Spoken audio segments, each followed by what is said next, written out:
Okay, it's Thursday, and it is it's been a strange market, and it's strange because of the S&P. What I think is going on with the S&P is that the institutions, the smart money, has come in as buyers.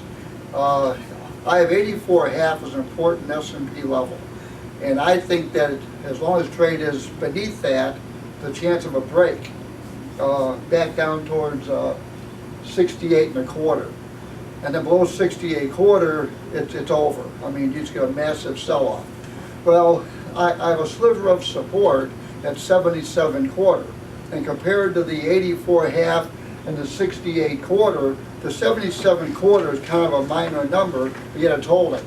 So it makes me think that the S&P, again, that the firms are coming in here and they know they're sellers, so they're coming in buying, pushing trade back higher. What that should do then is have the bonds eventually where it's going to roll over. So that's my thoughts on the futures. I gave you some levels to watch in the S&P. So now let's talk to Matt about some option plays on that. What do you think? All right, well, as always, trading options is not suitable for all investors, okay? If you're going to look at this, you should only use risk capital. Okay? Understood. If you're writing naked options, you can lose more than your initial investment, all right?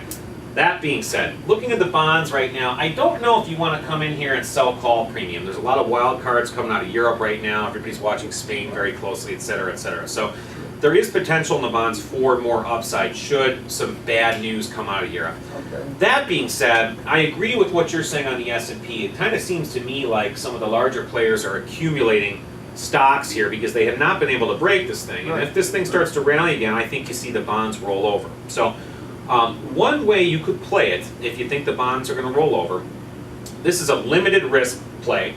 You would buy the June 142 put on the bonds. Now, bonds right now for June, the June futures are at 142.09, okay? And this option, so it's basically at the money, and let me just tell you how much time. We got 37 days till expiration, okay? Now, this option, as of right now, is trading at around 143, which in bonds equals about $1,672, okay, plus commissions and fees. So that is your maximum risk on this trade. Now, if bonds simply retrace half this up move we've seen over the last week and a half or so, 2 weeks, that's going to put the bonds down near around 138.25. Okay, and at that point, you could either sell this option out at a profit. You could look for more downside. That would depend on your outlook. But I think if the S&Ps hold here, I think we see the bonds roll over and probably fall back down out of this trading range. Okay, so the important thing to remember with this is you're buying a put, so you know your maximum exposure up front. You have maximum profit potential, theoretically, all the way down to zero.